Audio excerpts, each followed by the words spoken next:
in Ethiopia, and it's been really amazing. I love it here. It's like it feels like home. Jamaica is of course home, but I feel just as comfortable here as I do in Jamaica. People drive like Jamaicans here, except the roads are nicer here than in Jamaica. The roads are nicer here than Jamaica. At least in Addis Ababa, that's my experience so far. Yeah. We don't have such great roads in Jamaica. Being in the music industry, I'm sure you have interacted with Ethiopian music as well.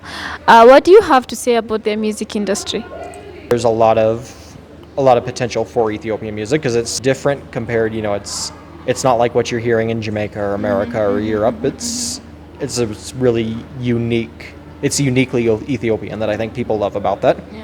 People love when people really embrace their culture and don't try to water it down. And I feel like, to me, that's one of the best things that I've seen in Ethiopia is people don't water down their culture here. Yeah. In the history that we know about Haile Selassie coming to Jamaica, does that mean Ethiopia is the most famous African country in Jamaica? Like most mindset, especially in Jamaica, and because of the Rastas and all that, there's really, a love and appreciation of Ethiopia that so many people in Jamaica have.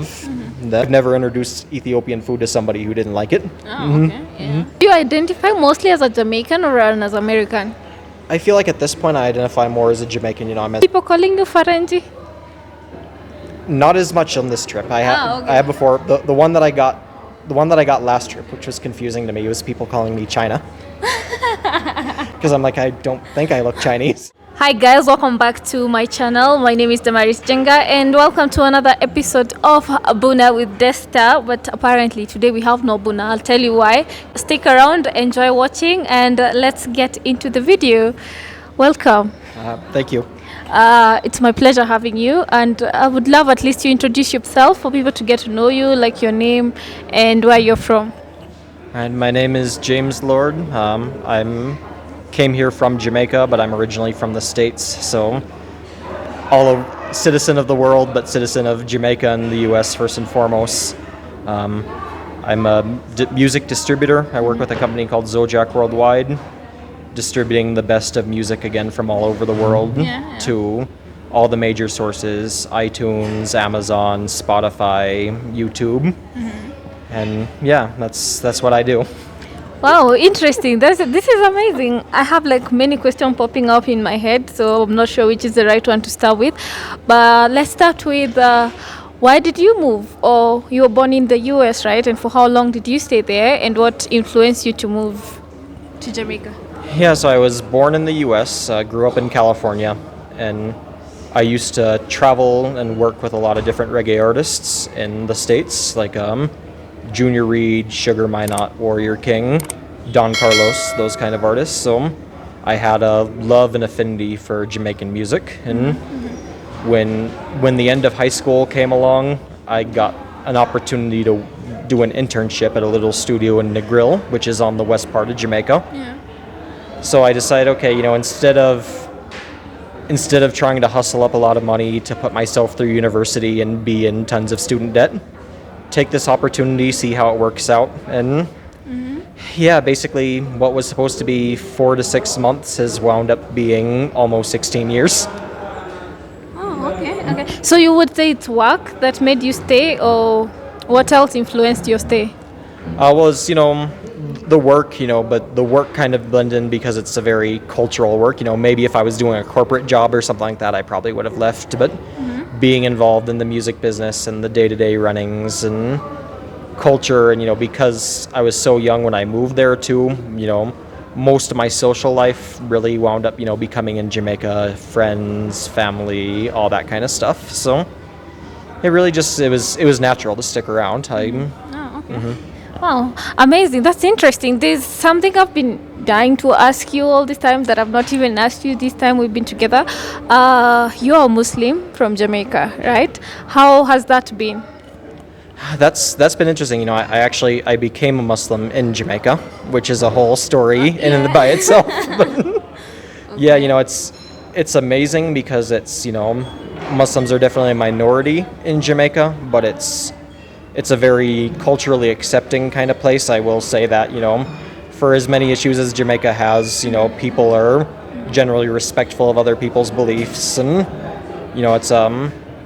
it's a small but dedicated community. So I'm happy. I'm. It was Islam wasn't originally part of my plan when coming to Jamaica. It's I'm happy it worked out that way. At least not Muslim. Other things, yeah. I did not know you are a Muslim when you wrote me a message and told me you watched my video of Shashamane and you told me you were Rasta before.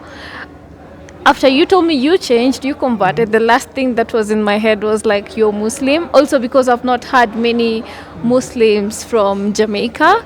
And how has that been, like the whole journey? Were you Rasta by the time you were in America? And how did that journey come to where you are now?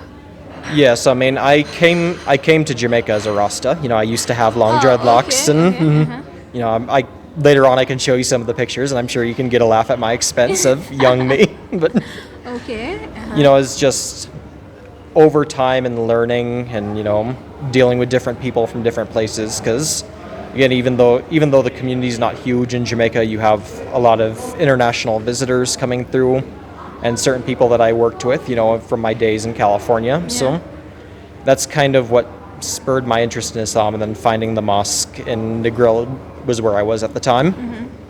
And that was what kind of really brought me to that. And I mean, as far as like the experience of being Muslim in Jamaica has been great. I feel like it was kind of a natural evolution from where I was before.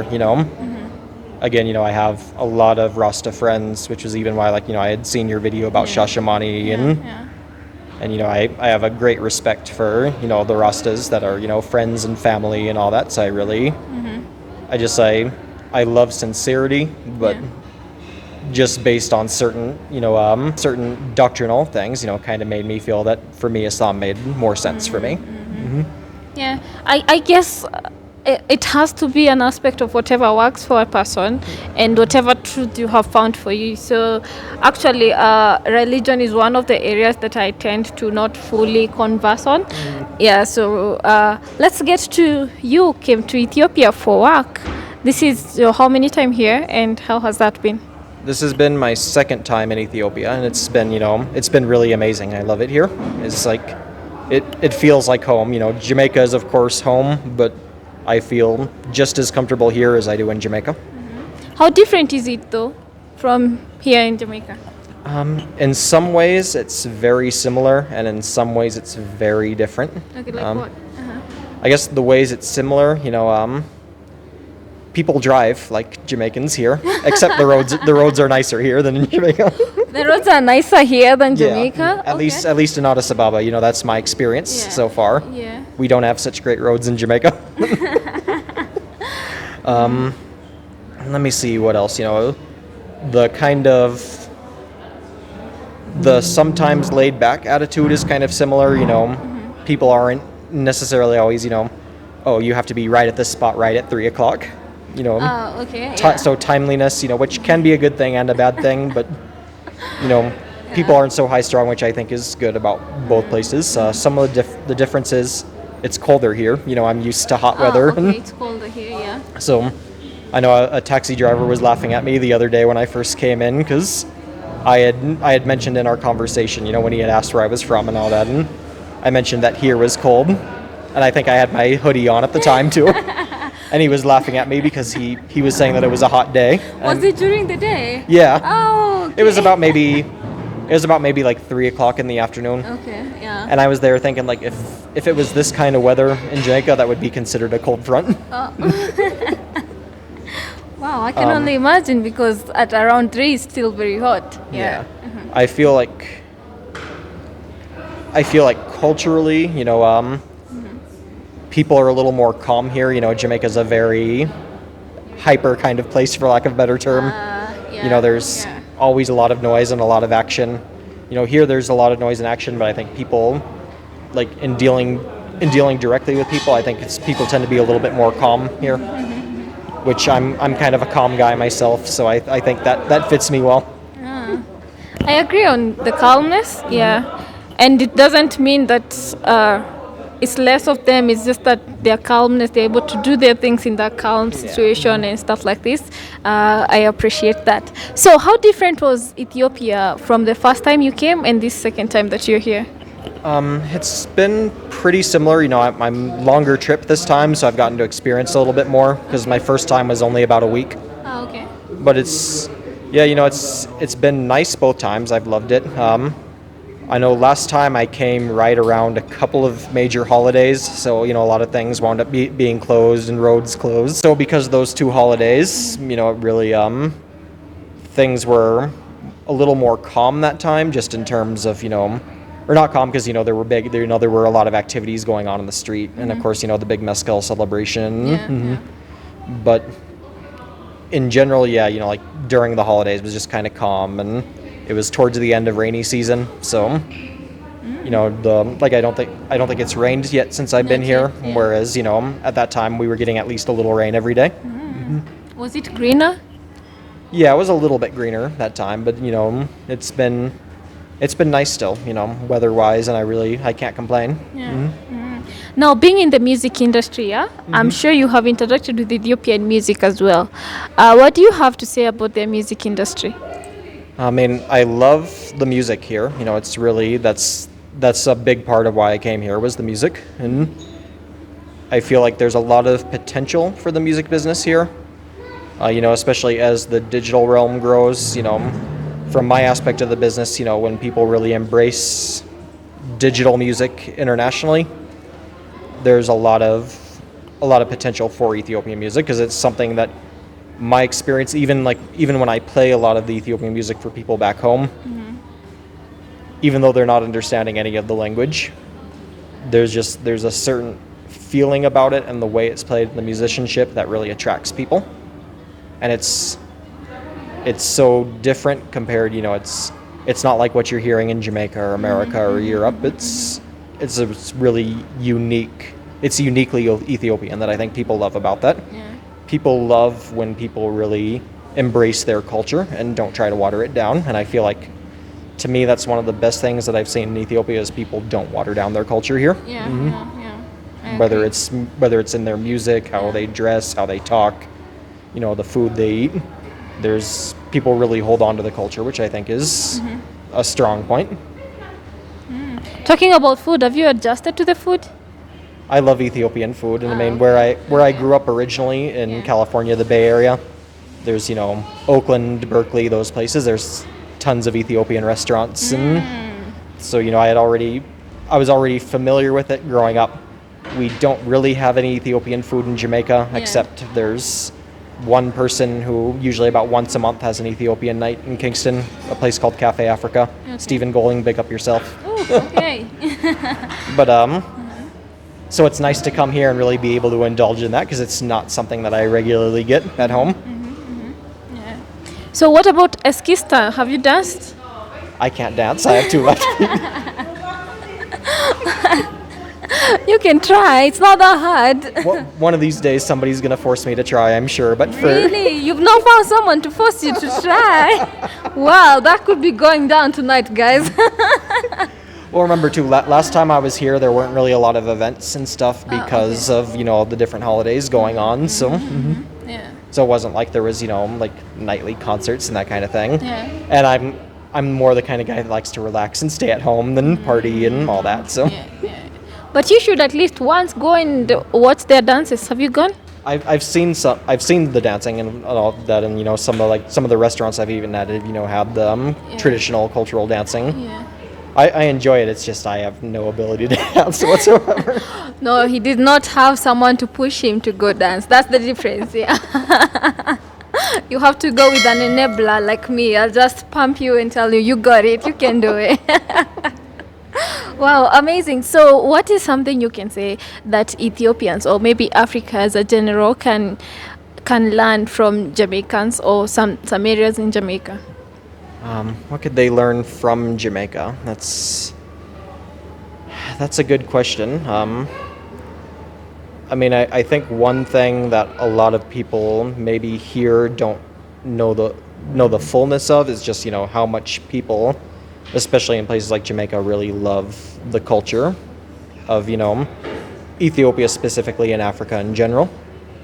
There might not always be the level of full knowledge or understanding, but there's kind of there's a mindset, especially in Jamaica, and because of the Rastas and all that, there's really, a love and appreciation of Ethiopia that so many people in Jamaica have.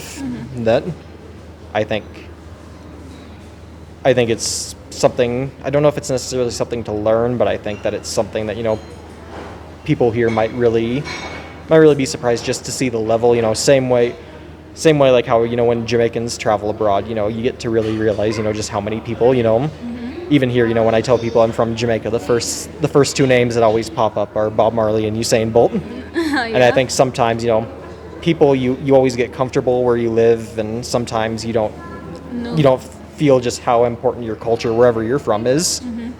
So when you travel abroad and you realize that everybody loves Bob Marley, everybody loves this and this. Same way when you go around, and Ethiopians can realize everybody loves, like in a place like Jamaica, everybody loves Haile Selassie. But as soon as people get introduced to the food, I've never introduced Ethiopian food to somebody who didn't like it. Oh, okay. Yeah. So, based on the fact that there's a lot of Rastafarians in Jamaica and the history that we know about Haile Selassie coming to Jamaica, does that mean Ethiopia is the most famous African country in Jamaica, like most known? I would say in Jamaica, the two African countries or three African countries that you hear a lot in Jamaica are Ethiopia, because of that significance. Then you have South Africa because of, of course, the significance of Nelson Mandela. Like, Jamaica was actually one of the first countries he visited when he came out. Oh, okay. And, Jamaica had always shown a lot of support to South Africa during the whole apartheid years. And then the other one is Nigeria. We actually have, I wouldn't say large, but there is, a fair amount of Nigerians in Jamaica. Even like the imam of the mosque in Kingston is Nigerian. Okay. And there's, various Nigerian businessmen in the embassy in Kingston.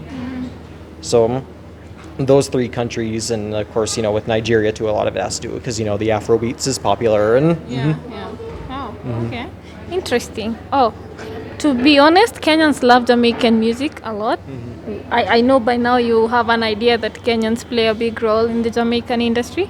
Yeah, my business, we actually have a client in Kenya.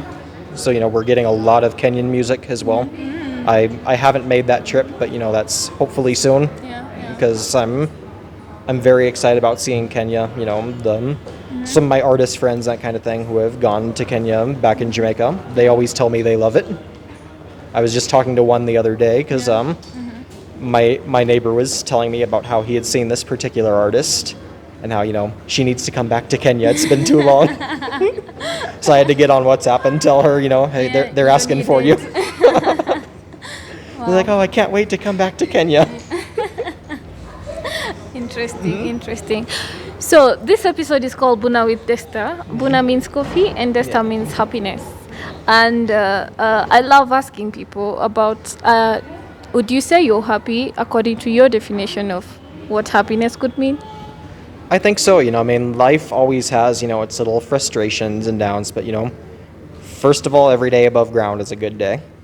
A lot of people, you don't know in this life whether you're going to see the next minute, let alone the next day. So, alhamdulillah, just have to give thanks for any day you see the fact that, okay, years ago I wouldn't have believed that, somehow my life and my business would have led me here to sitting in a hotel in Addis Ababa filming a YouTube video. So, I have to be... With a Kenyan, Yeah, with a Kenyan. I have to be happy for that. So what are some things that you can say maybe you do in your life that you can maybe share with people if someone is looking on ways they can improve like their happiness and that line of life? Okay, so for me, one of the first things is, of course, remembrance of God. So, as a Muslim, I have to do the 5 daily prayers, which really that keeps you in check too, even during the course of... Because one of the beauties about the whole 5 daily prayer thing is that, like I said, it keeps you in check. If you're anxious about something, it kind of can focus those anxious feelings. If you're maybe having a desire to do something that you shouldn't, knowing that, okay, you have the choice to do this, but then you know that prayer time is going to come in. So do you really want to be within yourself and your conscience, stuck doing something that you shouldn't be doing, when you know, okay, you have to stop and pray? And just taking time for your Creator and yourself. I think, and even if somebody's not a Muslim, I do think that that's a good principle. Just even take little breaks during the day. Rather than how somebody some people work in an office and take 5 smoking breaks a day. And it's like, okay, instead of taking 5 times a day to do something that's going to hurt your health, why not take 5 times a day just to do something that kind of relaxes you, makes you think about what's important, makes you notice what's not important, and go from there. Okay. Wow, amazing. Have you had people calling you Farenti? Not as much on this trip. I had before. The one that I got last trip, which was confusing to me, was people calling me China. Because I'm like, I don't think I look Chinese. I agree. But yeah, I hear the term once in a while, but it's not something that I've heard as much this time around. Yeah. Or maybe it's just because I kind of tuned out and go about my business. But Wow. Interesting. For those who don't know, Farenti means foreigner. So, but mostly it is referred to white people. Yeah. So them calling you Chinese is pretty interesting because yeah, I didn't get that one. The Ferengi term doesn't offend me because it's accurate. So. Yeah. True.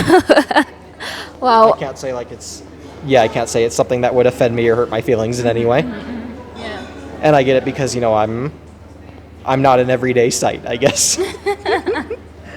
Wow. I once had a taxi driver tell me on my last trip when we were talking. Okay. We were talking about where I was from and all that. Where I was from or anything, that didn't surprise him. Okay. But he looked at me and said, in his thick accent, I've never met a white Muslim before. It's interesting that was the thing. I guess everybody's surprised by something else because some people are surprised by seeing, somebody from Jamaica. Some people are surprised by seeing a white guy from Jamaica. Yeah. He was surprised by seeing a white Muslim. So do you identify mostly as a Jamaican or as American? I feel like at this point I identify more as a Jamaican. I'm a citizen of Jamaica. I've spent my entire adult life there. Yeah. It's most of my friends and family are Jamaican. That's the culture that I live in, that I work in, pay taxes and do all that. If I go to the US at all, it's usually just to transit somewhere else or to spend, a couple of days on business. I don't dislike the US. I think that's a common misconception. People feel that, if you leave your place that you must have some major problem with it. I'm not a fan of a lot of the politics on both sides of the aisle. I don't consider myself left or right, but it's not political reasons that I left or anything like that. Yeah. It's just, culturally another place appealed to me much more, and it came right at a time in my life where it was kind of perfect to make that move. Yeah. I don't know if I would have been able to adjust and make the same move, if I, up and at the age I am now, decided I was going to move to another country. I don't know if it would be as easy. Yeah. Because when you're 18 and fresh out of high school, it's kind of a clean slate. Yeah. I agree because, of course, now you have more commitments in life. You have many things you have to figure out. So I think sometimes making these major moves is always better when you're young and you have less commitment. Yeah. Anything else you want to tell the world? It could just be basically anything, like a parting shot. Just that. I hope the best for everybody seeing this and everybody not seeing this. I guess, give a little plug for my business. If you're interested in music distribution, the company I work with is Zojak Worldwide. You can find us online at zojakworldwide.com and on Zojak Worldwide on all the major platforms, Instagram, YouTube, TikTok, all of that. And if you're an artist, especially, if you're in the Ethiopian music realm and you're looking to get your music up, get your music marketed, and protect your rights so that you remain the owner of your music and you can benefit the most from it, feel free to link up with us. We would be happy to help you out on that journey. Wow, amazing. Guys, go check that out. Also, remember to subscribe. Thank you so much for watching up to this end of this conversation. I hope you enjoyed. And yeah, just for anyone who could not understand why there was no Buna, we are fasting. Otherwise, always remember to create time for that which ignites your soul. Until next time, bye for now.